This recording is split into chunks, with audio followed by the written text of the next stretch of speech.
Boa noite, professor. Nós somos o Grupo Lambda Labs e hoje vamos falar sobre Computational Fluid Dynamics, o CFD, ou Dinâmica dos Fluidos Computacional.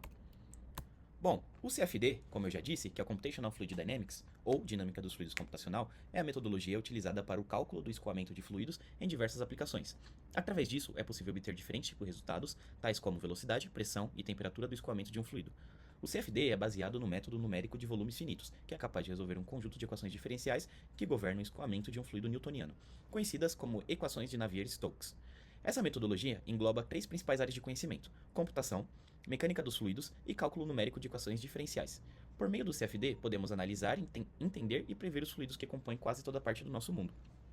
Então, aqui é a aplicação de um CFD. Primeiro, a gente tem que identificar o domínio do fluxo a ser resolvido, depois discretizar o domínio no tamanho da malha e espaçamento de grades desejados, e atribuir os processadores a diferentes regiões e aplicar as equações de cálculos apropriadas.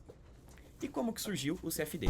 O primeiro passo é da década de 1900 a 1940, e que o estudo da dinâmica de fluidos computacional começou no início do século XX, quando modelos matemáticos foram desenvolvidos pela primeira vez para abordar o fluxo de fluidos.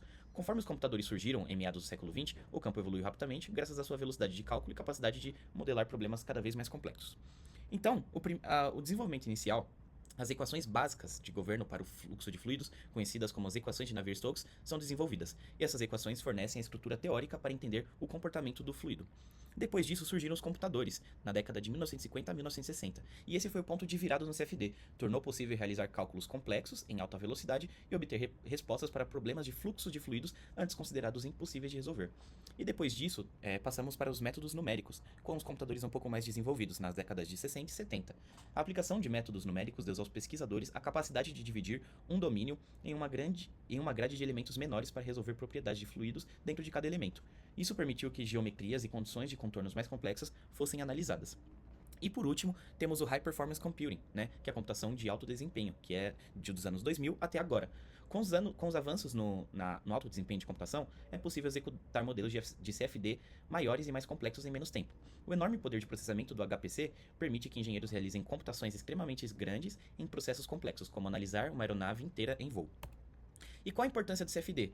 Bom, a gente tem a redução de custo e tempo, que possibilita a simulação de diferentes cenários, permitindo que os engenheiros ajustem melhores projetos antes da construção de protótipos físicos.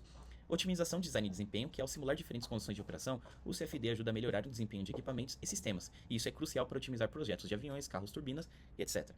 A exploração de condições extremas. O CFD permite a análise de situações onde experimentos físicos seriam difíceis, perigosos ou até impossíveis, como simular condições de alta pressão e temperaturas onde o fluxo ou de um fluxo em ambientes hostis. E também tem a previsão e a solução de problemas, que o uso de CFD ajuda na identificação de problemas em sistemas antes de sua construção, permitindo ajustes e melhorias. E também temos a aplicação em diversas indústrias, que é usada em setores como aeroespacial, automotivo, engenharia ambiental, energia e até na medicina, permitindo inovação em produtos, processos e serviços essenciais. Bom, temos muitas aplicações para o CFD. A primeira delas é na aeroespacial e defesa, que permite modelar o fluxo de ar ao redor da aeronave para otimizar sustentação e arrasto, essenciais para melhorar o desempenho e reduzir o consumo de combustível de um avião. Temos no automotivo, que no setor automotivo, o CFD permite estudos térmicos detalhados em sistemas multifísicos de veículos elétricos ou a combustão, ajudando engenheiros a prever a eficiência do resfriamento do motor e a minimizar o risco de fuga térmica das baterias também. E também temos para a nova energia, que para a nova energia o CFD permite modelar toda a cadeia de valor do hidrogênio, desde a produção até o consumo, facilitando estudos sobre o uso de hidrogênio em combustíveis alternativos em motores convencionais. Quais são as vantagens do CFD? As vantagens, então, são a redução de custos experimentais, rapidez no ajuste de parâmetros e simular as condições extremas. E os desafios, claro, que é a alta demanda computacional e a precisão dependente da qualidade da malha e modelos matemáticos. Bom, o CFD é uma tecnologia crucial para o desenvolvimento de soluções avançadas em diversas indústrias, como aeroespacial, automotivo e de novas energias. Suas aplicações incluem desde a otimização aerodinâmica de aeronaves, a melhorar a eficiência de combustível, contribuindo para a segurança e eficiência de qualquer veículo. No setor de novas energias, o CFD auxilia na modelagem completa da cadeia de valor do hidrogênio, desde a produção até o consumo. E no contexto atual, onde a sustentabilidade e eficiência são prioridades, o CFD é uma ferramenta indispensável. Ele permite que os engenheiros explorem cenários complexos de forma virtual, economizando recursos e tempos ao reduzir a necessidade de testes físicos. Além disso, o CFD contribui diretamente para a inovação e segurança, ao possibilitar análise de sistemas críticos em condições extremas. Assim, a tecnologia CFD continua a ser uma força motriz na criação de soluções para um futuro mais eficiente e sustentável, posicionando-se como essencial em um mundo cada vez mais orientado para o desenvolvimento tecnológico responsável. Muito obrigado, professor, e esse foi o nosso trabalho.